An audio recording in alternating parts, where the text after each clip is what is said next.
सच में प्रभु, आप हमारे लिए सबसे बढ़कर हैं प्रभु जी, और हम आपकी अधीनता में आते हैं, आपकी आराधना करते हैं प्रभु, पूरे मन से, पूरे प्राण से प्रभु जी, आत्मा सच्चाई से हम आपकी आराधना करते हैं प्रभु जी। से प्रभु से कहें, प्रभु आप हमारे लिए सबसे बढ़कर हैं प्रभु जी, सोने से, चांदी से, हीरो से प्रभु जी, इस संसार की दौलत से प्रभु जी, हमारे अपने जीवन से भी बढ़कर प्रभु आप हमारे लिए कीमती हैं प्रभु। सोने चांदी से भी ज्यादा कीमती तू, हीरे मोती से भी ज्यादा कीमती तू, सोने चांदी से भी ज्यादा कीमती तू, हीरे मोती से भी ज्यादा कीमती तू, मेरे खुदा तू है सब कुछ मेरा, मेरे खुदा तू है सब कुछ मेरा, सोने चांदी से भी ज्यादा कीमती तू, हीरे मोती से भी ज्यादा कीमती तू कुदूस है, तू रहीम है,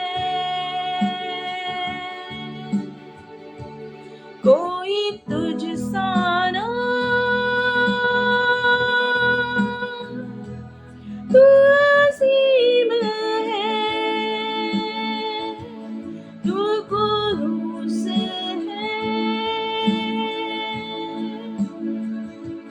तू रहीम है, कोई तुझ सा ना, तू असीम है, तू पवित्र है, दयालु भी है, कोई तुझ सा ना, तेरा प्रेमी है, जिंदगी से भी ज्यादा कीमती तू, मेरी हर खुशी से ज्यादा कीमती तू, जिंदगी से भी ज्यादा कीमती तू, मेरी हर खुशी से ज्यादा कीमती तू, मेरे खुदा तू है सब कुछ मेरा, मेरे खुदा तू है सब कुछ मेरा, रहबर तू है, रहनुमा है, रास्ता भी तू, मंजिल तू है, रहबर तू है, रहनुमा है,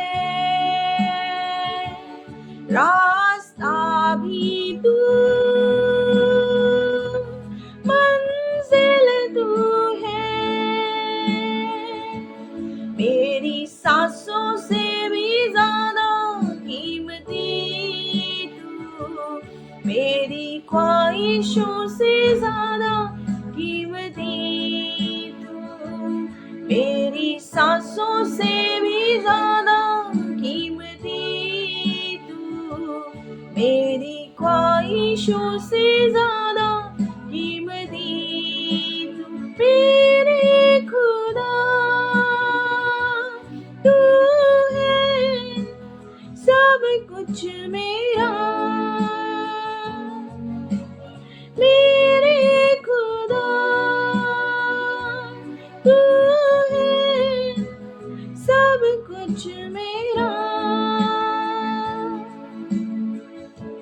सोने चांदी से भी ज्यादा कीमती तू, हीरे मोती से भी ज्यादा कीमती तू, सोने चांदी से भी ज्यादा कीमती तू, हीरे मोती से भी ज्यादा कीमती तू, सोने चांदी से भी ज्यादा कीमती तू, हीरे मोती से भी ज्यादा कीमती तू। हालेलुया रबा शुंदर बरराशिया रबा। सारा जहां गाए प्रभु की महिमा, सारा जहां गाए प्रभु की महिमा। सुंदरता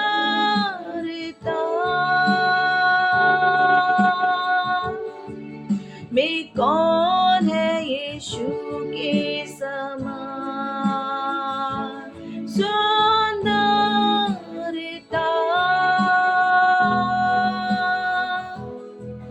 में कौन है यीशु के समान। हमेशा के लिए, हमेशा के लिए वो बड़े तत्पर है, वो बड़े तत्पर है। हम खुशी से उसकी, हम खुशी से उसकी इबादत करते हैं। हमेशा के लिए, हमेशा के लिए वो बड़े तत्पर है, वो बड़े तत्पर है। हम खुशी से उसकी, हम खुशी से उसकी इबादत करते हैं। हमेशा के लिए, हमेशा के लिए वो बड़े तत्पर है, वो बड़े तत्पर है। हम खुशी से उसकी, हम खुशी से उसकी इबादत करते हैं।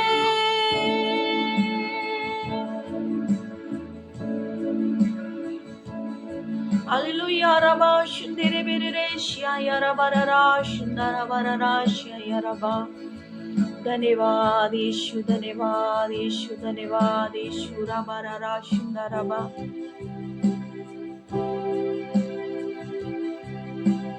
तुझसा इस जहां में और कोई है नहीं, तुझ बिन आसरा मेरा है ना कहीं। तुझसा इस जहां में और कोई है नहीं, तुझ बिन आसरा मेरा है ना कहीं।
में तेरे, धो दे मुझको तू प्रभु वचनों से तेरे, अर्पण करता हूँ खुद को हाथों में तेरे, धो दे मुझको तू प्रभु वचनों से तेरे, तेरी इच्छा पर ही तू मुझको चला, भर दे पवित्र आत्मा से मुझको खुदा, तेरी इच्छा पर ही तू मुझको चला, भर दे पवित्र आत्मा से मुझको खुदा।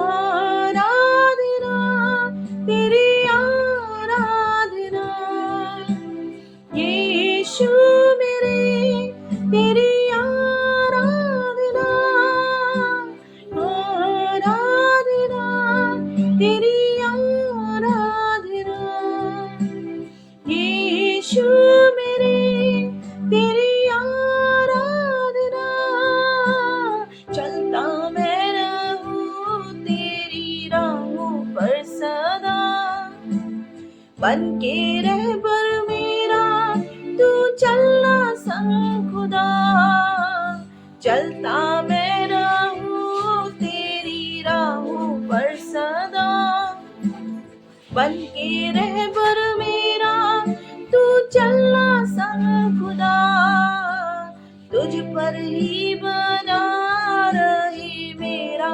भरोसा, तू मेरी चट्टान रहूं तुझ में स्थिर सदा। आराधना तेरी आराधना, यीशु मेरे तेरी आराधना, आराधना तेरी आराधना, यीशु मेरे तेरी आराधना। हालेलुया रबा शुंदरे बेरेशिया यारा बररा शुंदरा बररा शया रबा,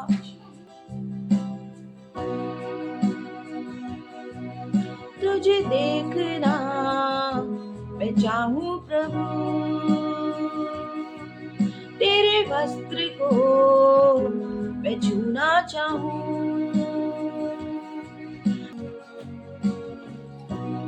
तू ही मेरी मंजिल मेरी राह भी तू, तेरे सिवा मैं जाऊं कहाँ, तू ही मेरी मंजिल मेरी राह भी तू, तेरे सिवा मैं जाऊं कहाँ, तू ही मेरी आशा इबादत भी तू, तेरे सिवा चैन पाऊं कहाँ, तू ही मेरी आशा इबादत भी तू,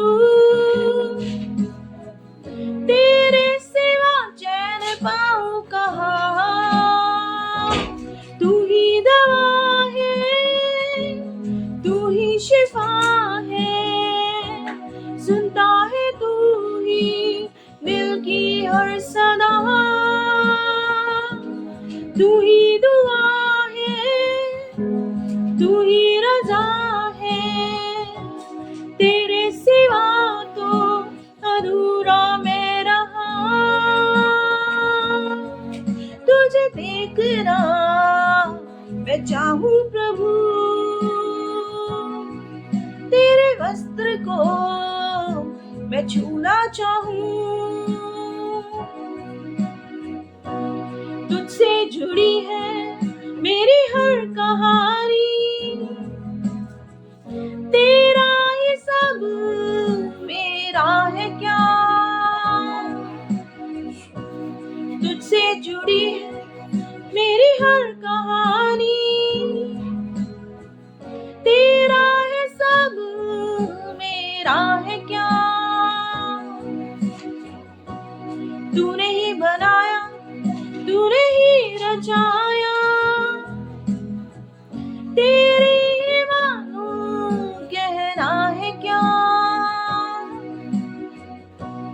तूने ही बनाया, तूने ही रचाया,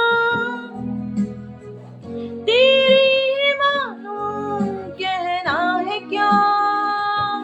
तुझको है अर्पण हर सांस मेरी, तूने ही की है मुझको अदा। शुक्र है तेरा तू दिल में बसा है, जो कुछ नवाजा है उसका शुक्रिया। तुझे देखना मैं चाहूं प्रभु, तेरे वस्त्र को मैं छूना चाहूं। तुझे देखना मैं चाहूं प्रभु, तेरे वस्त्र को मैं छूना चाहूं।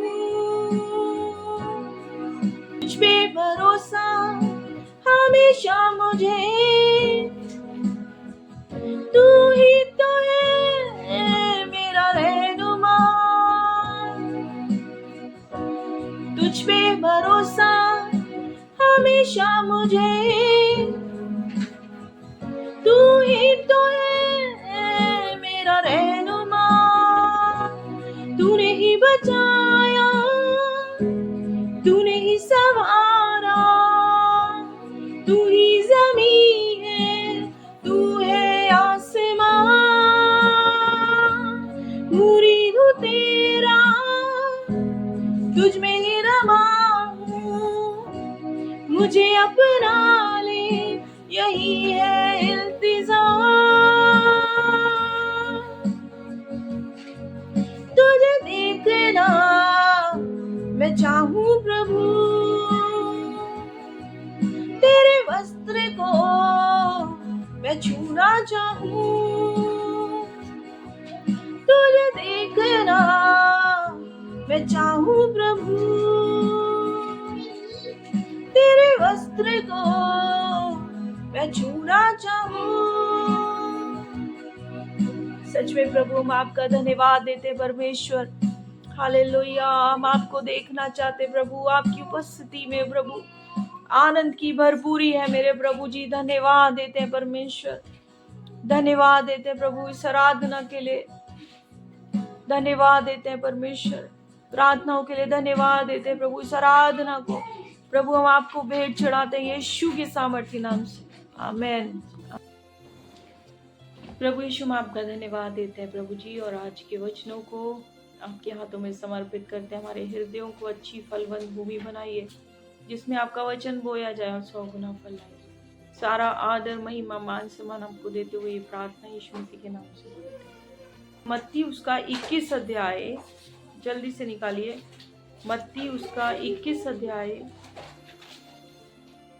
और उसका 42 पद से 43 पद तक हम लोग पढ़ेंगे, 42 और 43।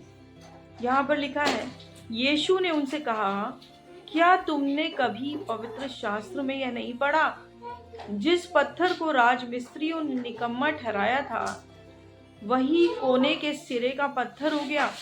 यह प्रभु की ओर से हुआ और हमारी दृष्टि में अद्भुत है।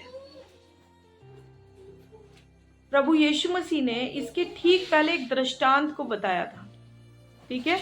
अगर इसके 33 पद से अभी हम पढ़ेंगे उसको, प्रभु यीशु मसीह ने एक दृष्टांत बताया, और वो दृष्टांत बताने के बाद यीशु ने कहा कि जिस पत्थर को राजमिस्त्रियों ने निकम्मा ठहराया था, उसको परमेश्वर ने उसी पत्थर को, अलग को नहीं, जिसको ठुकरा दिया गया था, जिसको निकम्मा ठहरा दिया गया था, ये किसी काम का नहीं है, उसी पत्थर को परमेश्वर ने कोने के सिरे का पत्थर ठहरा दिया। और ये काम किसका है? लिखा है वहां पे, यह प्रभु की ओर से हुआ। इसको करने वाला कौन है? ठुकराए हुओं को उठाकर शिरोमणि करने का काम किसका है? परमेश्वर का है। तो ये करने वाला कौन है? निकम्मे को शिरोमणि ठहराने वाला सिर्फ प्रभु है। ठीक है, मेरा वो विषय नहीं है, वापस आते हैं। 33 पद से अगर आप आगे पढ़ेंगे तो वहां पर लिखा है, एक और दृष्टांत सुनो। ये प्रभु बोल रहा है, सुनो एक दृष्टांत मैं तुम्हें सुनाता हूं। एक गृह स्वामी था जिसने दाख की बारी लगाई, उसके चारों ओर बाड़ा बांधा, उसमें रस का कुंड खोदा और गुम्मट बनाया और किसानों को उसका ठेका देकर परदेश चला गया। किसने किया? गृह स्वामी ने। सारा काम कौन कर रहा है? गृह स्वामी कर रहा है। ठीक है, और क्या कर रहा है वो? पहले वो दाख की बारी लगा रहा है। ठीक है, दाख की बारी का मतलब अंगूर की बेल लगाना। तो उसने अंगूर की बेलें लगाई, दाख की बारी लगाई। फिर उसे लगा भाई जानवर आके इसको खाए ना, बिगाड़े ना, तो मैं इसके चारों तरफ सुरक्षा भी कर देता हूँ। बाड़ा भी खड़ा कर दिया, उसको सुरक्षित कर दिया ताकि बाहर के जानवर आके उसको डिस्ट्रॉय ना करे, चोरी ना करे कोई आकर के। तो चारों तरफ एक बाड़ा भी खड़ा कर दिया, यानी सुरक्षा भी दे दी। फिर रस कुंड भी खोद दिया ताकि जो भी इसमें से फल निकलेगा, जो भी फल लगेगा, उससे कुछ आमदनी हो सके, रस बनाया जा सके और उसको बेचकर आमदनी हो सके, वो भी कर दिया। उसके बाद एक गुम्मट बनाया। गुम्मट का मतलब है कि एक ऐसा स्थान जहां ऊंचे पर चढ़कर, टावर जिसको बोलते हैं अंग्रेजी में, ठीक है, एक टावर बनाया ताकि इस पे ऊंचे पर चढ़कर दूर से देख सके कहीं चोर तो नहीं आ रहा, कोई नुकसान तो नहीं कर रहा, है ना। किसान आसानी से, कोई भी एक व्यक्ति चढ़ जाएगा तो कोई भी एक व्यक्ति आराम से इसके ऊपर चढ़ जाएगा और देख पाएगा कि कहीं कोई चोरी करने तो नहीं आ रहा, कोई नुकसान तो नहीं पहुंचा रहा, कोई जंगली जानवर तो नहीं आ रहा। गुम्मट भी बना दिया। सारा काम किसने कर दिया? गृह स्वामी ने, मालिक ने सारा काम कर दिया।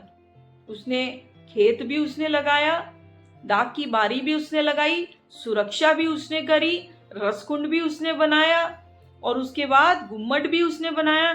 फिर अंत में उसने कहा कि चलो कुछ किसानों को उसका ठेका दे देता हूं। ठेका दे दिया और खुद परदेश चला गया। पता नहीं कैसे किसान थे, सारा काम तो स्वामी ने किया, किसानों ने कुछ भी नहीं किया। किसानों को सिर्फ क्या करना था? देखभाल करनी थी।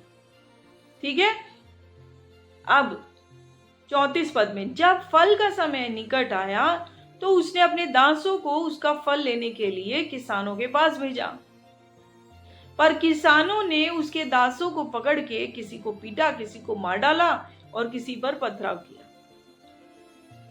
ठीक है, अब हम देख रहे हैं कि किसानों ने जिन दासों को गृह स्वामी ने भेजा कि वहां से जो कुछ भी है, जो कुछ भी वहां का फल लगा है उसका भाग मुझे मिले। का मेहनत तो सब गृह स्वामी ने करी थी, तो उसको फल भी मिलना चाहिए था। जब इसने अपने दासों को भेजा, किसानों के मन में चोर आ गया और किसानों ने कहा कि इन दासों को पकड़ के मारते पीटते हैं, और कुछ को तो मार डाला, कुछ को पथराव किया, घायल कर दिया। ठीक है, फिर उसने पहलों से अधिक और दासों को भेजा और उन्होंने उनसे भी वैसा ही किया। जब और दास भेजे गए, उन दासों के साथ भी इसने ऐसे ही किया, किसानों ने वैसा ही किया। अंत में उसने अपने पुत्र को उनके पास यह सोचकर भेजा कि वे मेरे पुत्र का आदर करेंगे। गृह स्वामी को लगा कि ये किसान दासों का आदर नहीं कर रहे, कम से कम मेरे पुत्र का तो आदर करेंगे, ये मेरा बेटा है, मेरे बेटे का आदर करेंगे। परंतु किसानों ने पुत्र को देखकर आपस में कहा, यह तो वारिस है, आओ इसे मार डालें और इसकी मिरास ले लें। यही तो वारिस है, अगर ये मर गया तो जो कुछ इसका है, इसकी जो विरासत है, इसकी जो मिरास है, वो सब हमारे पास आ जाएगी। अतः उन्होंने उसे पकड़ा और दाख की बारी से बाहर निकालकर मार डाला। उन्होंने पुत्र को मार डाला। इसलिए जब दाख की बारी का स्वामी आएगा तो उन किसानों के साथ क्या करेगा? उन्होंने उससे कहा, वह उन बुरे लोगों को बुरी रीति से नष्ट करेगा। कैसे नष्ट करेगा? बुरी रीति से। बुरी तरीके से उनको नाश करेगा और दाख की बारी का ठेका दूसरे किसानों को देगा जो समय पर उसे फल दिया करेंगे। प्रभु फल ढूंढता है और कैसे समय पर फल देखता है। और सच बताए तो प्रभु समय असमय फल चाहता है हमारे अंदर। समय असमय हमारे अंदर फल लगा होना चाहिए। जब प्रभु यीशु मसीह अंजीर के वृक्ष में फल ढूंढ रहे थे तो क्या वो समय था अंजीर का? बस समय नहीं था, वो अंजीर का समय नहीं था, अंजीर में फल आने का समय नहीं था, पर प्रभु उसमें फल ढूंढ रहे थे। तो हमारे अंदर समय असमय फल लगना चाहिए, ठीक है, हमारे अंदर फल लगना चाहिए। और प्रभु ये कहता है, देखो इन्होंने मेरे बेटे को मार डाला है, तो अब मैं क्या करूंगा, ये बारी ऐसों को दूंगा जो मुझे समय पर फल दिया करे। और इसके तुरंत बाद यीशु ने कहा, जिस पत्थर को राजमिस्त्रियों ने निकम्मा ठहराया था वही कोने के सिरे का पत्थर हो गया। यानी कि प्रभु ये जो दृष्टांत प्रभु कह रहा था, प्रभु यीशु ये जो दृष्टांत बता रहे थे, प्रभु यीशु ये दृष्टांत अपने विषय में बता रहे थे।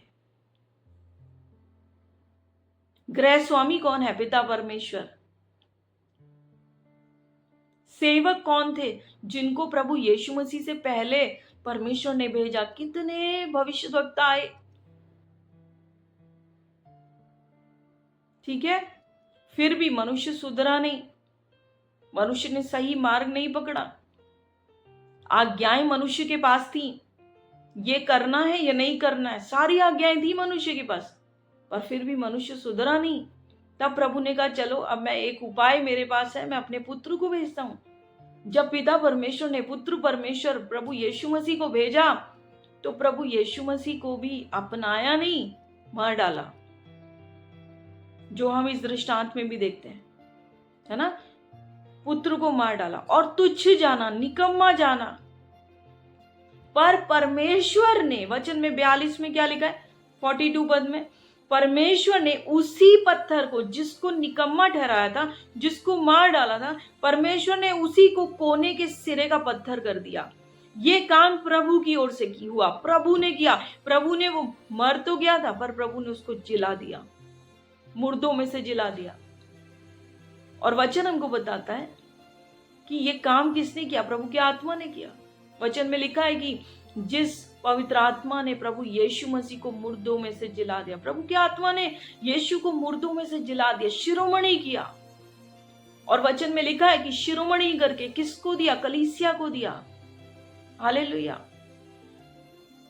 और परमेश्वर ये कहता है, शिरोमणि तो किया है, यीशु को तो शिरोमणि किया है, पर अब प्रभु ये बारी का ठेका किसको देता है? प्रभु अपनी सेवा किससे लेना चाहता है? क्या प्रभु ने सेवा लेना बंद कर दिया? नहीं। आज भी प्रभु का आत्मा सुबह बात कर रहा था, जब प्रभु किसी को आशीष देना चाहता है ना, परमेश्वर उसके ऊपर अगुए खड़े करता है, जो उसके लिए प्रार्थनाएं करे, जो उसको सही मार्गदर्शन दिखाएं। वचन में लिखा है, मैंने आपको पहले भी बताया है, एक चीज परमेश्वर दूर नहीं करता है, चाहे अकाल पड़े, चाहे समस्याएं आए, मुसीबतें आए, जो कुछ भी हो, एक चीज प्रभु दूर नहीं करता। वो क्या है? वचन। अगुओं को और अगुओं के मुख से निकले वचनों को प्रभु दूर नहीं करता अपने बच्चों से। हो सकता है प्रभु की भी वाणी ना सुन पा रहे हो, दुख में, क्लेश में आप परमेश्वर की वाणी ना सुन पा रहे हो, पर प्रभु अगुओं को खड़ा करते हैं जो आपके लिए प्रार्थनाएं कर रहे हैं। तो क्या प्रभु ने अपने काम लेना बंद कर दिया? नहीं। क्या प्रभु ने अपनी सेवा लेना बंद कर दिया? नहीं। प्रभु सेवा लेना बंद नहीं करता। प्रभु सेवकों को आज भी खोजता है। वचन में लिखा है कि फसल पक चुकी है, मजदूर थोड़े हैं, पिता से प्रार्थना कर वो और मजदूरों को भेजे। तो प्रभु आज भी सेवकों को देख रहा है, ढूंढ रहा है, पर कैसे सेवकों को? जिनके अंदर फल है। वचन में क्या लिखा है? कैसों को मैं दूंगा, ये कैसे किसानों को मैं दूंगा ये खेत, जो समय पर फल दिया करेंगे। हालेलुया। जिस पुत्र को निकम्मा जाना था, जिस पुत्र को मार डाला था, उस पुत्र को परमेश्वर ने फिर जिला दिया और शिरोमणि किया। पर आज भी प्रभु इसी खेत में, इसी संसार में हमसे सेवा लेना चाहता है। और प्रभु चाहता है हमारे अंदर बहुत सा फल लगे।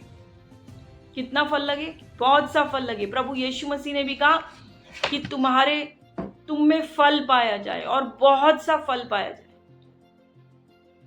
हालेलुया। एक स्त्री है जिसको 12 वर्ष से लहू बहने का रोग है।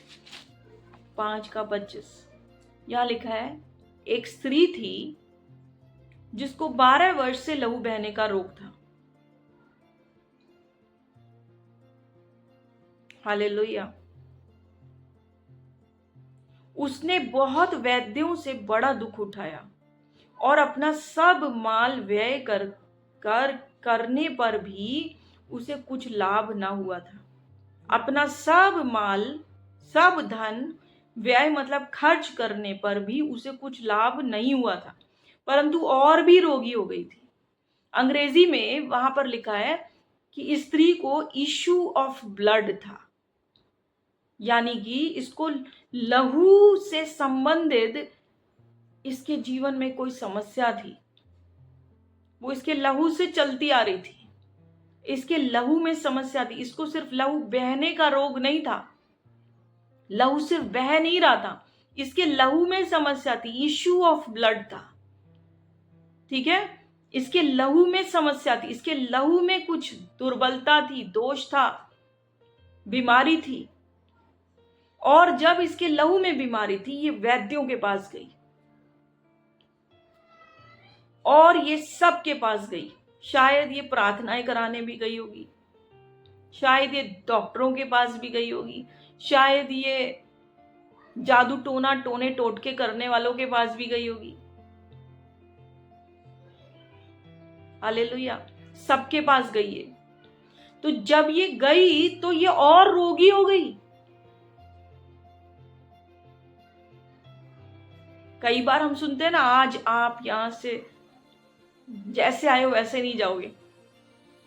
सुनते हैं ना, आज आप जैसे आए हो वैसे नहीं जाओगे। तो ये भी गई, डॉक्टरों के पास भी गई, जादू टोने टोटके वालों के पास भी गई।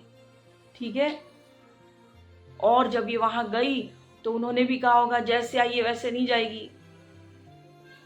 और हुआ क्या? जैसे आई थी सच में वैसे नहीं गई, और भी बुरी हालत में गई। वचन में लिखा है उसकी और भी, उसका रोग बढ़ता गया, वो और भी रोगी होती चली गई। जितना पैसा खर्च कर रही है, जिसके पास भी जा रही है, रोगी होती जा रही है, बढ़ता जा रहा है इसका रोग। इसकी जो समस्या है वो मल्टीप्लाई होती जा रही है, गुणा होती जा रही है। और फिर इसने सोचा अब मैं किसको छू लूं, जरा प्रभु यीशु को छू लूं, उसके वस्त्र के छोर को अगर छू लूंगी चंगी हो जाऊं। इसने परमेश्वर को, प्रभु की महिमा दी। समझ रहे हैं आप? उन किसानों ने क्या किया था? प्रभु को, पुत्र परमेश्वर को निकम्मा ठहराया, पर इस स्त्री ने पुत्र परमेश्वर को महिमा दी और इसने अपने मन में सोचा मैं प्रभु के वस्त्र के छोर को ही अगर छू लूंगी चंगी हो जाऊंगी। और जब इसने अपने मन में सोचा, इसने अपने मन में एक सिंहासन बनाया अपने प्रभु के लिए। ये मेरे प्रभु यीशु मसीह का सिंहासन है, इस पे मेरा प्रभु विराजमान होगा, इस पे मेरा प्रभु बैठेगा। अपने अंदर बैठाया प्रभु को, है ना। और सोचा कहां प्रभु मेरे लिए प्रार्थना करेंगे, मैं तो रोगी हूं, मैं तो अछूत हूं, बस मैं प्रभु के वस्त्र के छोर को छू लूंगी चंगी हो जाऊंगी। इसने परमेश्वर के लिए एक सिंहासन बनाया। समझ रहे हैं आप? और एक चीज मैं आपको बताना चाहती हूं, जहां जहां आप असफल हो रहे हैं ना अपने जीवन में, हो सकता है आप कई जगहों में असफल हो रहे होंगे, अपने जीवन में असफल हो रहे होंगे। अगर आप सफलता चाहते हैं तो परमेश्वर को शिरोमणि कर दीजिए, प्रभु को वो स्थान दे दीजिए। जहां पे भी, जिस भी क्षेत्र को आपने प्रभु से छुपा रखा है ना, रख रखा है, नहीं ये क्षेत्र मैं प्रभु को नहीं दूंगा। जैसे ये स्त्री ने क्या सोचा, डॉक्टरों के पास जाऊंगी चंगी होंगी, और बीमार होके आ रही है ना। आप सोचते हैं अच्छा ये काम करने से अब मुझे छुटकारा मिल जाएगा, पर और रोगी हो रहे हो। ये बिजनेस में पैसा डालने से मुझे बड़ी आमदनी हो जाएगी, पर जब डाला तो और नुकसान हो गया। पर उसका कारण पता है क्या है? उसी स्थान को, उसी मैरिज को, उसी विवाह को, उसी बिजनेस को, उसी जीवन को जहां पर आप सफलता नहीं पा रहे हो, उसी जीवन को परमेश्वर को समर्पित कर दीजिए। और जब आप प्रभु को शिरोमणि करेंगे, परमेश्वर को जब ऊंचे पर उठाएंगे, स्त्री ने भी 12 वर्ष से लहू बहने वाली स्त्री ने क्या किया? अपने हृदय में परमेश्वर के लिए एक क्या बनाया? सिंहासन बनाया। और इसने अपने मन में सोचा बस वस्त्र को छू लूं, कहां प्रभु मुझे छुएगा, मैं तो अछूत हूं। बस वो राजा है और मैं उसके वस्त्र को छू लूंगी, मैं चंगी हो जाऊंगी। हालेलुया। एक और व्यक्ति के बारे में हम लोग देखते हैं, जरा सा निकालिए न्यायों की पुस्तक और उसका 16 अध्याय।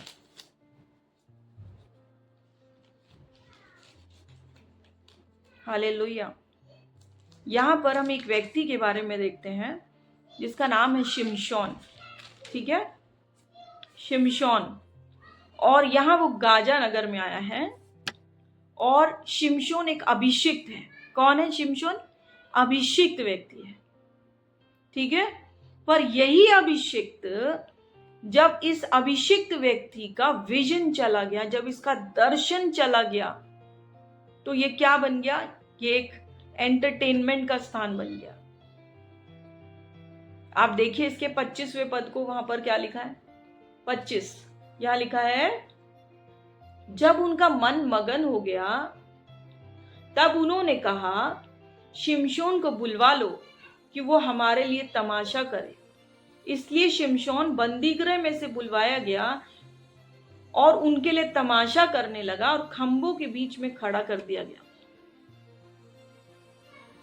वो खंबे जिनके ऊपर ये पूरा का पूरा स्थान थिएटर टिका हुआ था, ठीक है, वो खंभों के बीच में शिमशोन को बुलाया गया, एक अभिषिक्त को बुलाया गया। और क्या करने के लिए? तू हमारे लिए नाच, तू हमारे लिए तमाशा कर और हम देख के एंटरटेन होंगे। हालेलुया। 26 पद देखिए फिर। तब शिमशोन ने उस लड़के से जो उसका हाथ पकड़े थे कहा, मुझे उन खंभों को जिनसे घर संभला हुआ है छूने दे कि मैं उस पर टेक लगाऊं। शिमशोन को मालूम था कि मुझे किस पर टेक लगाना है, मुझे किसकी आवश्यकता है। शिमशोन को मालूम था कि मुझे अगर कंट्रोल करना है ना, मुझे अगर नियंत्रण करना है ना, तो मुझे नींव को पकड़ना पड़ेगा, मुझे नींव के पत्थर को पकड़ना पड़ेगा। और अगर मैंने नींव के पत्थर को थाम लिया तो मैं पूरे घर को हिला सकता हूं। समझ रहे? शिमशोन को यह मालूम था कि अगर मैंने नींव के पत्थरों को थाम लिया ना तो मैं पूरे घर को हिला सकता हूं। ठीक है, उसके बाद हालेलुया, वह घर स्त्री पुरुषों से भरा हुआ था और पलिश्तियों के सब सरदार भी वहां थे। और छत पर कोई 3000 स्त्री पुरुष थे जो शिमशोन को तमाशा करते हुए देख रहे थे। शिमशोन तमाशा कर रहा है अभिषिक्त होने के बाद भी, और 3000 स्त्री पुरुष सब उसी छत पर बैठे हैं, देख रहे हैं उसको। 28 पद में शिमशोन प्रार्थना करने लगा। पहले तो उसने किस पर टेक लगाई? उस स्थान की नींव के पत्थरों पर उसने कहा मैं टेक लगाऊंगा, और उसने उस पर टेक लगाई। तब शिमशोन ने यह कहकर यहोवा की दुहाई दी, हे प्रभु यहोवा मेरी सुधि ले, हे परमेश्वर अब की बार मुझे बल दे कि मैं पलिश्तियों से अपनी दोनों आंखों का एक ही पलटा ले लूं। इसने परमेश्वर से प्रार्थना किया। ठीक है, और 29 पद में, तब शिमशोन ने उन दोनों बीच वाले खंभों को जिनसे घर संभला हुआ था पकड़कर एक पर तो दाहिनी हाथ से और दूसरे पर बाएं हाथ से बल लगा दिया। और शिमशोन ने कहा, पलिश्तियों के संग मेरा प्राण भी जाए। और वह अपना सारा बल लगाकर झुका। तब वह घर सब सरदारों और उसमें के सारे लोगों पर गिर पड़ा।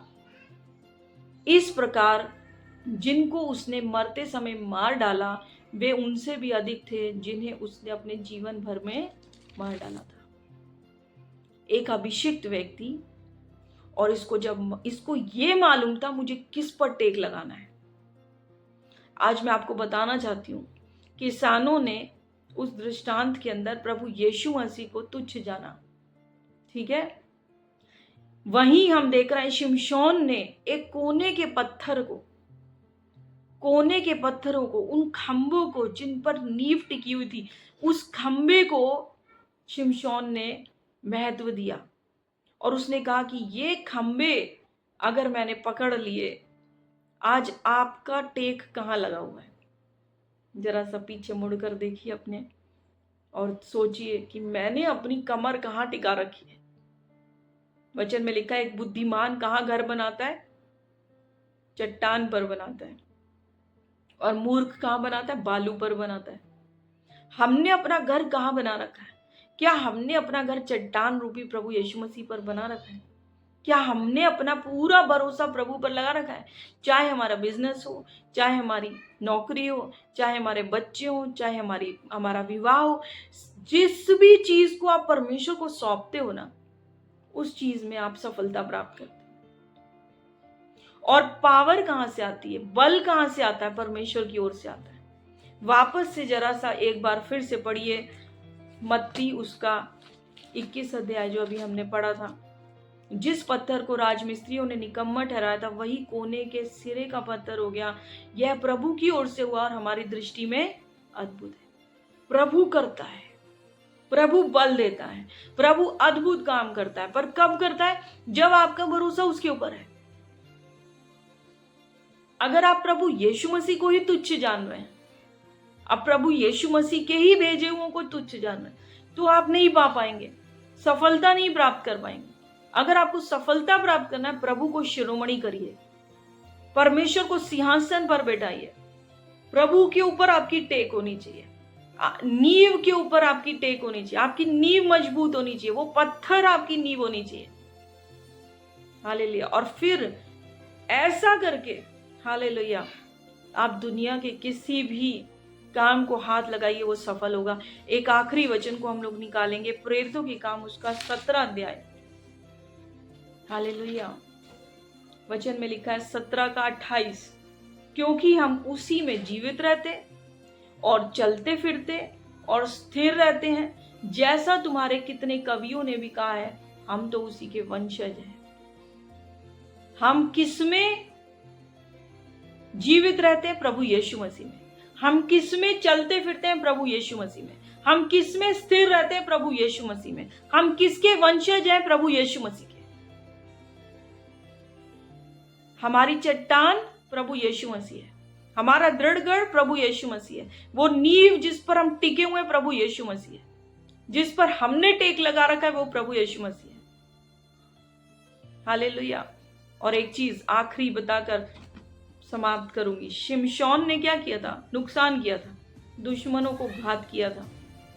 पर जब हम नए नियम की कलीसिया, जब हम प्रभु यीशु मसीह पर अपनी उस चट्टान पर अपना भरोसा लगाते हैं, टेक लगाते हैं, तो हम छुटकारे लाने वाले हो जाते हैं, चंगाई लाने वाले हो जाते हैं। हालेलुया। हम आशीष के स्रोत हो जाते हैं, जीवन के जल की नदियां हम में से बह निकलती। हालेलुया। प्रभु का धन्यवाद। आइए हम लोग प्रार्थना में जाएंगे। प्रभु यीशु हम आपका धन्यवाद देते हैं। परमेश्वर आत्मा प्राण देह को आपकी अधीनता में लाते हैं। धन्यवाद देते हैं आज के वचनों के लिए प्रभु। सच में हालेलुया, आज भी संसार में बहुत से हैं प्रभु जिसने आपको तुच्छ जाना, निकम्मा ठहराया है प्रभु जी। हालेलुया। सब जानकर भी प्रभु जी, पर हम ये जानते हैं प्रभु जी, हम आपसे प्रेम करते हैं, हम आपको प्रभु प्रथम स्थान देते हैं, आपको अपने जीवन का स्वामी ठहराते हैं प्रभु, आपको शिरोमणि करते हैं प्रभु, अपने हृदय में प्रभु आपके लिए सिंहासन बनाते हैं प्रभु। आप आइए और विराजमान होइए। हर क्षेत्र, हमारे जीवन का हर क्षेत्र प्रभु आप कब्जा कर लीजिए यीशु के सामर्थ्य नाम से।